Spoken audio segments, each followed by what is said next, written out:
Počúvaj ma. Teraz som kúpil nenormálnu vec.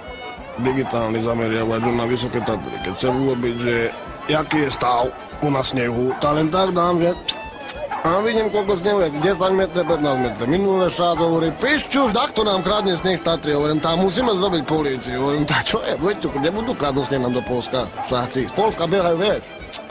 Máme horskú políciu, robí pukel, bruchty tam robí, tukan, štuky tam robí a ešte jeho sestra, čo je digona, čo na jedno oko nepočuje, má. A môj bráci, čo robí na snežné dielo, ho nastavili tak, že prestrelili cez celé Tatry do na Poľska až nuka. Teraz padla taká gula sa narobila veľká, čo letela cez nebo. Zavolali z Polska, že čo to, kto tam strieľa? Spoza na Vysoké Tatry. A ja viete čo. Ešte raz zavoláš toto číslo, tá ti zomrel život na balku.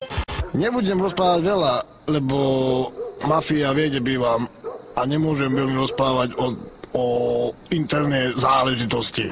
Môj brat si kúpil more snežné dielo a netak strieľa po ním. A minule zabil takých dvoch Nemcov, vyšli dole na lyžach, to tak zigol do nich sneh, že ich pozabíjal na ústa ich more. Popadali more dole a ja chodím jak inštruktor do na lyžiarsky výcvik, ale chytám im peňaženky, keď padnú. A vieš čo? A vybral som ich raz.